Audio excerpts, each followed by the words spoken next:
Hi, Reading Stars. Let's continue reading Viking Ships at Sunrise, written by Mary Pope Osborne. This is book number 15 in the Magic Treehouse series. Chapter 4, Books of Wonder. The monastery had a stone wall all around it. Brother Patrick took Jack and Annie through the gate. Beyond the gate was a small church with a hanging bell. There was also a vegetable garden and 6 stone huts shaped like giant beehives. "We grow all our own food," said Brother Patrick. "Carrots, turnips, spinach, wheat, and beans." He led them to the entrance of the first hut. Jack and Annie peeked inside. A monk was pulling flat bread from a low stone oven. "This is our bakery," Brother Patrick said. "It smells good," said Annie. "Come along," Brother Patrick said. He pointed to each hut as they passed. "There are our sleeping quarters," he said, "and that's where we spin our cloth. In here we cobble our sandals. There we carve our wooden tools." In each of the huts, Jack and Annie could see monks. They were busy spinning or cobbling or carving. Finally, Brother Patrick came to the largest beehive-like hut. "I've saved the best one for last," he said. "This is where we do our most important work." He stepped inside. Jack and Annie followed. The hut was warm and peaceful, yet very alive. It glowed with the golden light of many candles. Monks sat at wooden tables. Some were reading, others played chess. Best of all, some were writing and painting in books. "This is our library," said Brother Patrick. "Here we study math, history, and poetry. We play chess, we make books." "Jack," said Annie, "I think this is it." "What?" said Jack. "Civilization," said Annie. Brother Patrick laughed. "Yes, this is where civilization hides," he said, "on top of our lonely island in the sea." "Oh man," said Jack, "I love this place." "What kind of books do you make here?" asked Annie. "Books of wonder," said Brother Patrick. "We record Christian stories as well as the old myths of Ireland." "Myths?" said Jack. "Yes," said Brother Patrick. "They were gathered from our storytellers, the old women who sing the tales of long ago when people believed in magic." "Wow," said Annie. "Come," said Brother Patrick, "look at the book of Brother Michael. He has worked on it his whole life." Brother Patrick led Jack and Annie over to an old monk. The monk was painting a blue border around one of the pages in a book.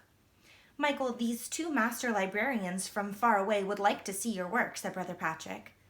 The old monk looked up at Jack and Annie. His wrinkled face broke into a smile. "Welcome," said Brother Michael in a thin, shaky voice.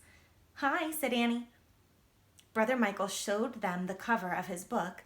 It was decorated with gleaming red and blue jewels.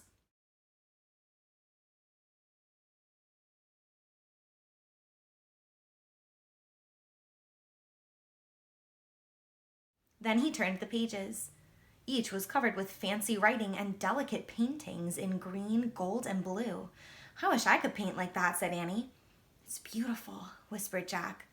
"Thank you," said Brother Michael. "How do you make a book like this?" asked Annie. "I write on sheepskin and use goose quill pens," said Brother Michael. "My paints are made of earth and plants." "Wow," said Annie. "Show Michael what you are seeking," Brother Patrick said. "Oh, right," said Jack. He pulled out the paper Morgan had given them. He showed the Latin writing to the old monk. Brother Michael nodded. "Yes," he said with a smile, "I know that one quite well." Brother Michael turned to the page he had been painting with a blue border. He pointed to the writing at the top of the page. "Oh man," whispered Jack. The words were Serpens Magna. Chapter 5, Warships on the Waves. "We found our story," said Jack. "Yay," said Annie. "Indeed," said Brother Patrick, "but alas, Brother Michael has not yet completed his work. You will have to return for it." "Oh man," said Annie. Jack was disappointed too. "I don't know if we'll be able to come back," he said. "I don't know if we can even leave without the story," said Annie. Brother Patrick looked puzzled. The 2 kids looked at each other, then back at Brother Patrick. It was too hard to explain about the treehouse and how the magic worked. Jack shrugged. "We'll just have to try," he said. Outside, the church bell began ringing.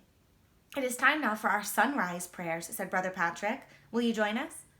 Thanks, but we better try to go home now, said Jack. Brother Patrick nodded and led them into the garden. When he opened the gate, they stopped. The horizon glowed pink and purple. The sun had started to rise. No one spoke as the great fiery ball rose slowly over the ocean. Finally, Brother Patrick broke the silence. "Shine, O light of the sun," he said softly, "on this day filled with wonder." "That's beautiful," said Annie. Jack smiled. He agreed. Brother Patrick turned to them. "It is such sights as this that inspire our bookmaking," he said. "Now go, and may God be with you on your voyage home." "Thanks," said Jack and Annie. "Do you need me to guide you to your boat?" he asked. "I don't think so," said Jack.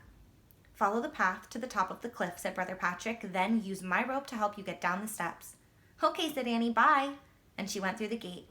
Jack wanted to go home, but he hated leaving the monastery. It was filled with people doing his favorite things, reading and learning. "I really like it here," he said to Brother Patrick. "I'm glad, but you must go now while the weather is with you," said the monk. "Everything can change in an instant." Then Brother Patrick turned and went into the church. Jack hurried out the gate. Before he went further, he stopped and pulled out his notebook. He quickly made 2 lists. To make a book, to make paint. To make a book: sheepskin, goose quill, paints. To make paint: earth, plants. "Come on," Annie called from the top of the steps. "Coming," Jack called. He put away his notebook and ran along the dirt path to the edge of the cliff. Overhead, flocks of gulls circled in the purple sky. Their cries sounded like screams. "What's wrong with them?" Jack said. "Maybe they always do this at sunrise," said Annie. "Let me go first." Clutching the rope, she started down the steps. Jack grabbed the rope and started down. The birds' cries went on. They worried him. They sounded like warnings. Jack reached the rocky ledge and let go of the rope. "Let's go," Annie called from the treehouse. Jack looked at the horizon one last time. His heart nearly stopped. A ship was outlined against the sky. Behind it, he saw 2 smaller ships. As the ships came into view, their bright sails were filled with wind, and their serpent prows blazed in the new sunlight. "Oh no," Jack whispered. "Vikings." Chapter 6. The Vikings are coming. "Annie," Jack cried, "Vikings!" Annie looked out the treehouse window. "Vikings?" "They're headed straight for the island," said Jack. He turned back to the stone steps. "Where are you going?" cried Annie. "To warn the monks," Jack said. "I'll come too," cried Annie. She scrambled out of the treehouse.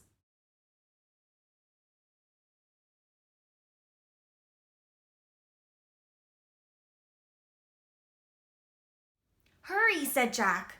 Jack didn't even use the rope. He pulled himself up the steep steps with his hands. As Jack and Annie climbed up the face of the cliff, clouds began to cover the sun. When they reached the top, a fog had almost hidden the serpent ships. "Run!" cried Annie. The fog blanketed the whole island. Jack and Annie could barely see the path to the monastery. When they arrived at the gate, the misty white world was silent. "Vikings!" Jack cried. "Vikings!"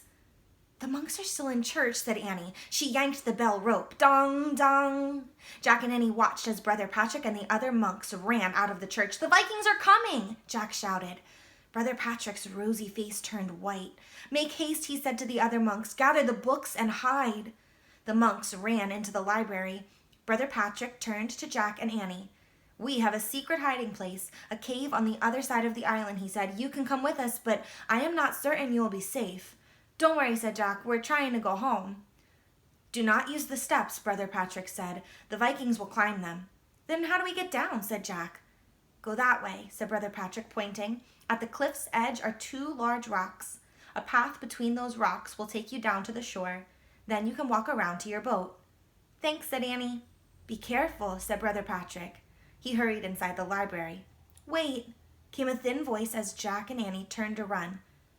It was Brother Michael. He hobbled over to them, holding out his book of Irish tales. "Take it," he said. "Are you sure?" Jack asked. He knew it was Brother Michael's life's work. "Please," said Brother Michael.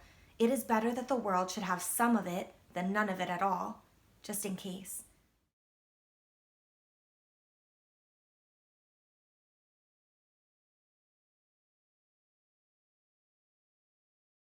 "We'll take good care of it," said Jack. He gently placed the jeweled book in his leather bag. "Good luck," said Annie. Annie and Jack waved goodbye to the old man. Then they raced to the rocks that Brother Patrick had told them about. Chapter 7 is called Fog Bound, and that's where we're going to stop for today.